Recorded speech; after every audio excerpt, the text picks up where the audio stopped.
Okay, welcome back, class, and we'll start with a new section relating to urban form and the street. Now, most of you, as a planner or maybe in the architects, they might have designed some kind of transportation network at a housing scheme.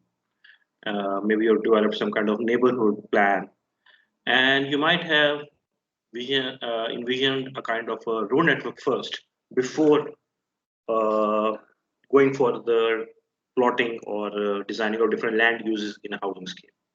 So, well, it primarily depends upon the planner's perspective on from which point of view he or she wants to develop the scheme. But transportation is one of the core areas which, or transportation network is is I would say thought about beforehand before designing anything. So a loose structure of a road network is essential before going for fully fledged design of the housing scheme. So that is approach most of the planners or architects takes when designing a housing scheme. So different patterns are there in which depending upon the different type of transportation pattern or street pattern you use, uh, that will ultimately shape your entire housing scheme or your neighborhood level. So that street level, now different type of streets are apparent in different parts of the city. In the city center, you might see some kind of haphazard, some loop patterns areas with proper cul-de-sacs. While maybe in the exterior or periphery of the urban areas, we might have more planned kind of a development. So that planned developments, which comes to straight to your mind, what is planned. So you might see that okay, an area which have structured roads with proper roads that can be defined as that area's planned area, which proper entrance and exits and different type of junctions with standard widths. So you most of as a layman or even as a planner or as any different profession, they might visualize that okay, this is a characteristic of a planned area. So what happens basically, your transportation network is then basically playing a very important role in defining the shape of your housing scheme.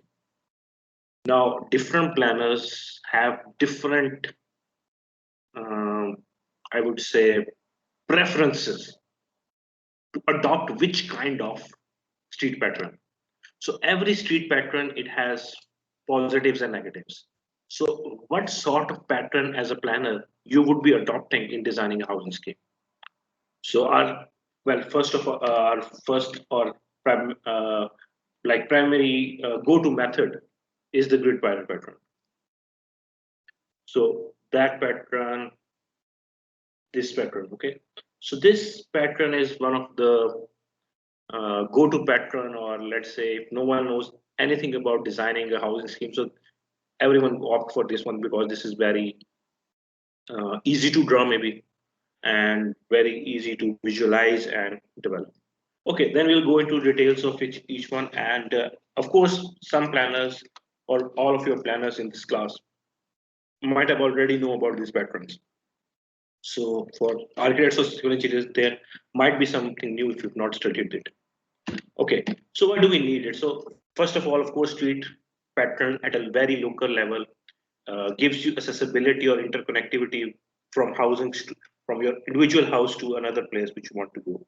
So streets are very important. It provides direct access to your housing unit, and that then connects to the major road networks, and then might link to another network which will you will use to travel from one point to another. So that connectivity is primarily achieved through the network of roads uh, in a typical city, and that interconnections then provides ways to navigate from one place to another. You might have different like if you're going out, you're deciding first of all which mode of transport you're going to be using: private car, motorbike, maybe public transport. Then you have a choice of opting for which route you want to choose. So different street patterns give you different options of choosing from which route you will you will choose in reaching from point A to point B. There might be different alternatives. So which is the best alternative for you to choose from? So that street pattern plays a very important role in giving you alternatives for that matter. It connects your neighborhood development areas, but it also with respect to preference for planner, it also uh, depends upon the topography or physical terrain of your city, which or your housing scheme or neighborhood which you are going to be designing. It also depends upon the topography and the terrain of that neighborhood. But we're talking about simple street patterns you might have learned in different courses. You might have gone through in transportation engineering as well and planning. And I'm not sure if architects have studied. So there are different hierarchy of roads already, all there. So main roads, highways, we call freeways, arterial road, primary roads, secondary roads. So depending upon their type, maybe their use, or maybe their administrative network system. So these routes or this road network have some kind of hierarchy. So some main access roads which provide link to the highway. At neighborhood level, we have main access road, which is a core or main, some people call it main boulevard of a housing scheme, which links to the primary road, which will then link to entire city. So that is the main access road. And that primarily carries all of the neighborhood traffic and adds to the city traffic. Then maybe simple street roads connecting to main other. These roads are basically most of the time uh, dividing certain blocks of your neighborhoods. So that is main street. Then edge street, which provides linkages from kinds of a periphery boundary in which you might have seen that there is a ring road type road in the outside of the uh, housing scheme in the outer boundary. So that is like kind of a providing an alternative or a ring road kind of situation for individual schemes as well. We can call it edge street as well. And then there is residential street, which is actual street on which your own house is residing. And then there are different laneways, some service roads, and these are some different types. I'm not going to technical details of this engineering perspective, this hierarchy. But I would be more interested in how street patterns is basically shaping your city design. So I'll be focusing on that.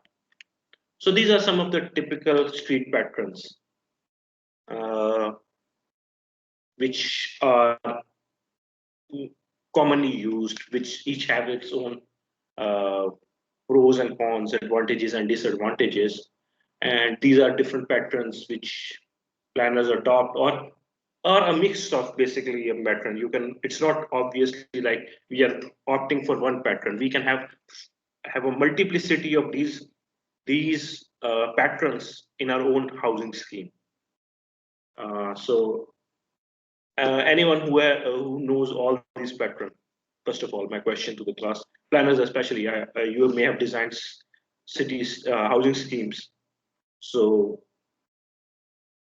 yes, planners, do you know all these types or some of them? Some of them. Anyone? Yes, Rita, please.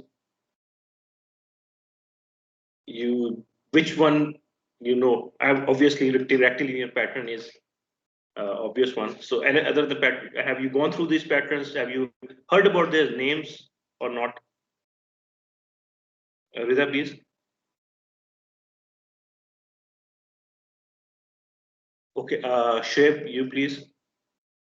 ये sir तकरीबन mostly तो हमें पता है, लेकिन सिर्फ इसमें दो ये मुझे न्यू लग रहे हैं।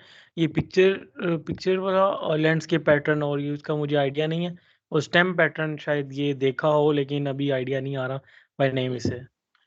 Basically, all of you have seen these patterns one way or another in your scheme, in your cities, but you cannot put a name to it. Yes, Shiv? Yes sir, no sir, ये पहले ही किया था। Okay, great. Okay, then we'll go into one by one, and there are some advantages and disadvantages. We'll discuss it. So, rectilinear pattern, simple, go-to, or I would say more preferred method. Very easy to use, very easy to replicate, very easy to extend. So they're kind of some main road, secondary roads, but in the overall, it's a rectilinear pattern with maximum road connection, maximum junctions, and we can have some kind of road hierarchy in this node network. So grid iron, rectilinear grid iron. So is the pattern. So now that grid, that rectilinear grid, it can be of the same box sizes. Maybe you need to have different kind of plot sizes. So it all depends upon which type of development, what kind of development you want to do. So of course we can't go for Cartesian grid or regular grid.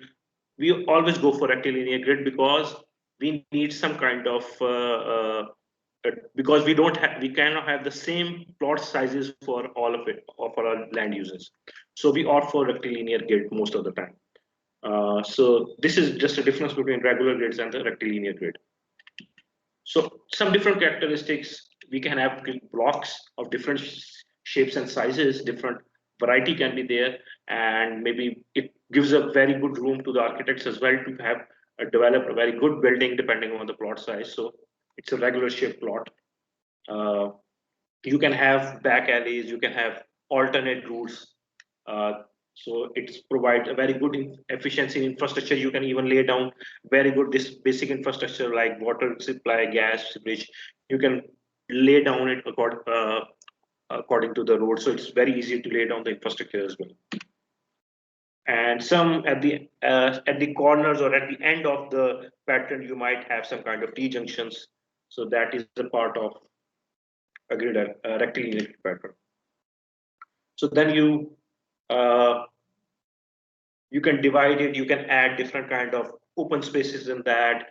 You can have a more rectangular shapes. You might have square shapes, and then maybe you can play with both of these different type of squares and rectangles to form an overall rectilinear grid pattern. Park spaces, like, so now these are some different characteristics, that it is easily expandable. If it is not interrupted, like block sizes are not changed or junctions are not changed, then it will give you some kind of monotony, and you start thinking that maybe it will kind of repetition would result in a very I would say unaesthetic or not pleasing to the eye effect. So grid iron is usually it is interrupted. It will not adapt well to the sharp terrains. So yeah. So what could be an ideal size of a grid? Should it be like, this is different example of the same cities of American cities. There is American cities, but each city if they have majorly employed the grid pattern, all of these cities have different kind of grids, like depending on the terrain, depending upon maybe upon the pre-existing land uses or land ownership patterns.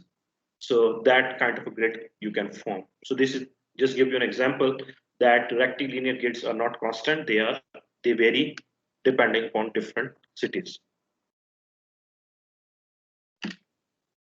Then maybe how much should be the large size for a particular block should be. So that will ultimately give you an idea about what kind of density or urban form it will take place. How much, like depending on the building regulations as well. Construction on a particular block will also affect what kind of built-up density is going to be built along these particular grids. If anyone wants to add anything or have a comment, you can please raise your hand. Okay, so we were also talking about the Barcelona. Sally, I think, mentioned it, and she was talking about how the model is one of the best model of development with neighborhood level. So what they did was, in the city center, they kind of pedestrianized some, and in the outskirts, you can move in the cars in the Barcelona main roads. But in the cities centers or culture heritage sites or old cities areas, you have to either go by train, bus, or pedestrianized. That's basically pedestrianized. Or nowadays we are like, it is being implemented that only green vehicles, which were using electricity, they can enter the city center or the center of the blocks. So that is also like kind of linking towards your rectilinear grid pattern. So these are another I would say example about your grid sizes, in which what is the optimum size of the grid. So it all depends upon your city size. For example, these are some city sizes. These are talking about administratively, or maybe talking about depending on the population sizes. So Barcelona has the largest population size. So maybe your grid sizes or the grid block sizes, that might also depend upon the number of population you are planning, or maybe in the future you're planning that this much with the population sizes. So maybe depending upon that, you design the blocks, and then similarly it can you can make that square or maybe in the rectangular form. Any question about rectilinear grid pattern? Any question about rectilinear grid?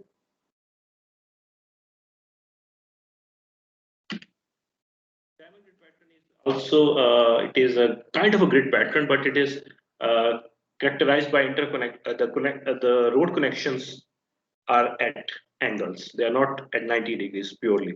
So some kind of angular, you can call it angular grid pattern. You can call it a diamond grid. So it's basically also a grid, but every angles are at not not straight angles. So it has stream grades. So a lot of course variations possible. Produce very good vistas, but it has very difficult and dangerous intersections, and sometimes terrain or making very construction building expensive. But it can easily accommodate the environment. So this is kind of some is grid pattern while other is how is it? Okay, I'll go to another one else. Okay, so next one is Picturesque landscape. Now this is primarily focusing on a development pattern which is complementing your landscape. So in which your minimum cut and fill is minimized. So you are actually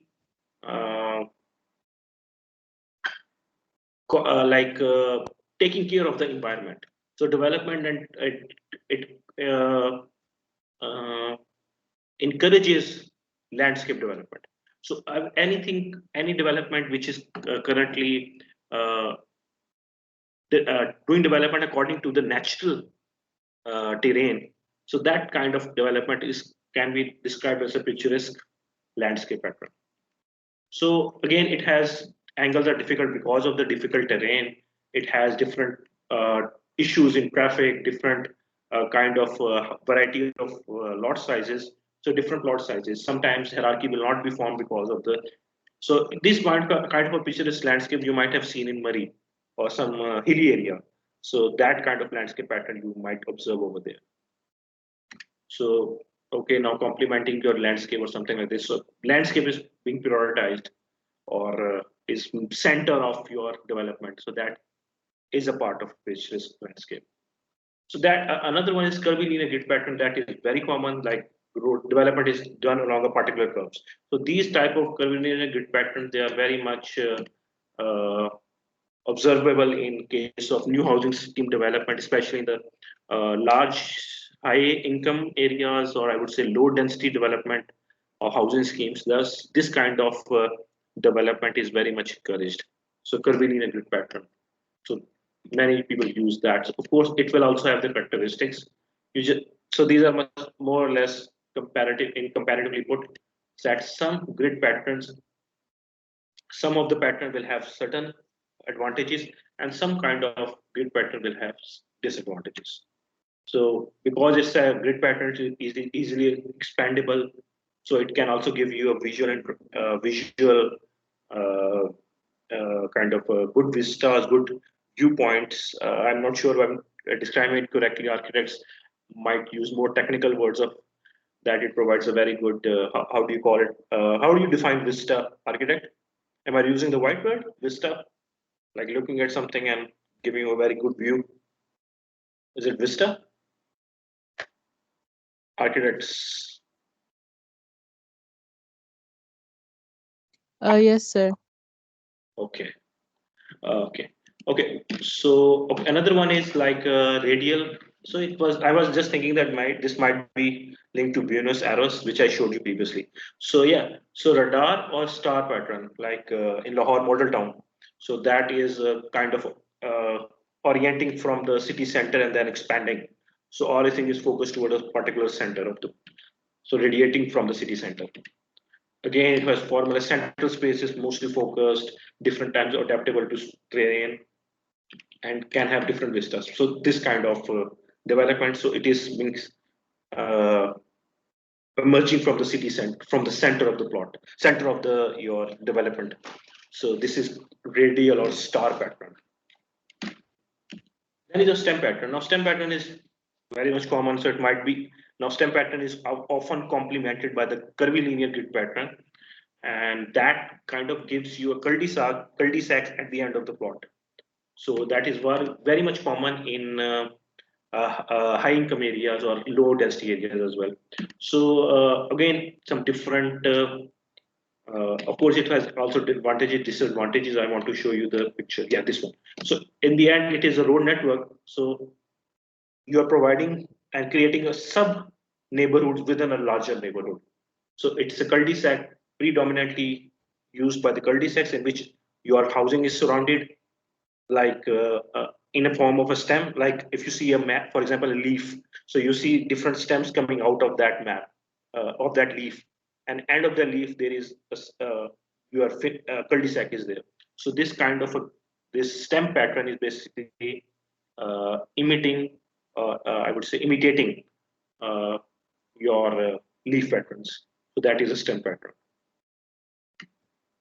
And then again, the stem pattern or cul-de-sacs, you can now overlap this stem pattern with the gridiron pattern as well, complement it with the grid pattern, maybe form your own cul-de-sacs. Maybe you want to define it according to. So the sub sectors or sub neighborhood, small part of your neighborhood, you can design it with the, you can play with your own games. It's all about your own design and your own way of visualizing that how what kind of urban development you want. So ultimately, all these street patterns is now shaping your city size, your shape of the city. So urban form.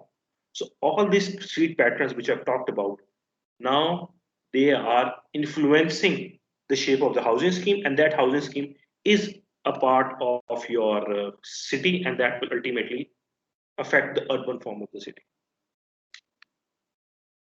Another, I would say, influence on the street pattern is sometimes is the shape of the shape of the neighborhood. So if you have a let's say a rectangular area and you want to develop that area, so the best optimum pattern utilized in this kind of neighborhood boundary is your grid pattern.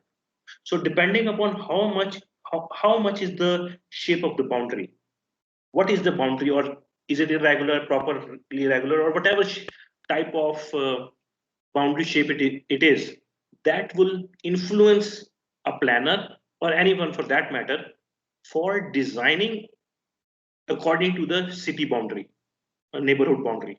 So that boundary is influencing choosing of a certain street pattern, and that street pattern will be optimized according to the boundary shape. So boundary shape plays a very vital role in influencing the shape of your street pattern, because you will only choose that kind of street pattern which will be optimized according to the boundary. So if you want to launch, for example, a grid pattern over in this boundary, so it might not be so optimum because you will leave very awkward spaces at the outskirts. So maybe you should start kind of a raid or kind of a radial pattern. Okay, so depending on this shape, okay, you might go for this kind of pattern. Depending on the shape and the size, maybe radial ring. If there is large contours, maybe like you can go for picturesque landscape. Sometimes if the boundary is irregular, your road might be irregular.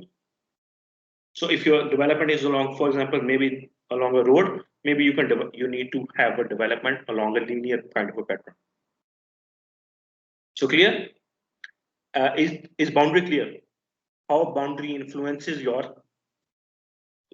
shape of the scheme or neighborhood or city, let's say. Any questions?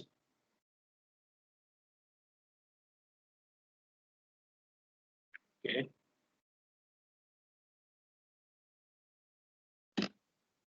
Okay, so another this is just a quick insight into how different cities are how different streets are planned and at which angle they are plotted.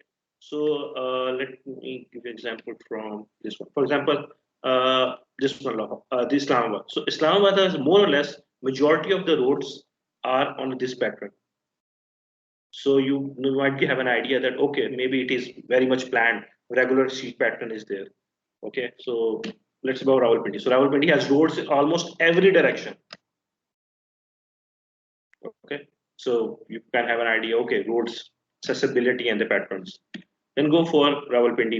The same in Rawalpindi area town. So you kind of have a very balanced pattern. Lahore in the north or the old area, you will see a lot of road networks in different directions. But if we go for north south, which is more developed, you see a less orientation of roads in a particular direction, but maybe some more in north, south, east, west. This is overall Punjab province, the road network at Punjab level. So you can have there are roads in almost every direction in Punjab. This is another way of visualizing that certain patterns, certain angles, or which different roads are shaped. This is just a representation according to the direction of a road. So you can see the Tokyo, which I think Saleh just pointed out that it has a very complex structure of different roads in Tokyo. So this is a visualization of street orientation. This is New York, Manhattan. So most of the roads are like city. This area has very much kind of a pattern, and all the roads are aligned in a particular manner. Chicago, almost all of the cities developed north-south. Roads are perfectly oriented. London. So London again haphazard. Somewhere different orientations of road network and somewhere it's different. So that's it for today. Any question? I hope you have understood and have not bored you. Any question?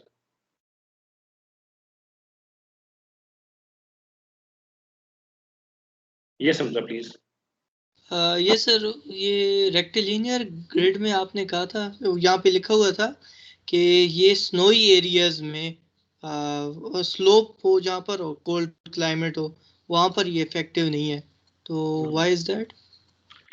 Because usually in the north, in the snowy area, your roads are there should be kind of I would not say in the cold climate is mostly terrain is different. In the cold climates, grid pattern is not good because in the straight road you might have, if a blockage is there or snow is there, everything will be stopped. So even look in the case of an Islamabad, if you block Kashmir highway, whole Islamabad is like jammed. Or all traffic will now turn on to another road, and the grid pattern is very much easy to be choked because if different junctions are there, choking points will happen in different junctions. And if there are 4 or 5 junctions stopped, it will block whole of the traffic. As an alternative, if you look at other traditional cities, you have alternate routes. But in case of Islamabad, if certain like junctions are blocked, whole of the city is jammed. So that is another that sitting and dharna at one place will affect all of the Islamabad. But in case of Lahore or Karachi, there is a sit-in at one place, the rest of the city is open. Okay, any other question? It was a very good question, sir. I'll stop the recording now.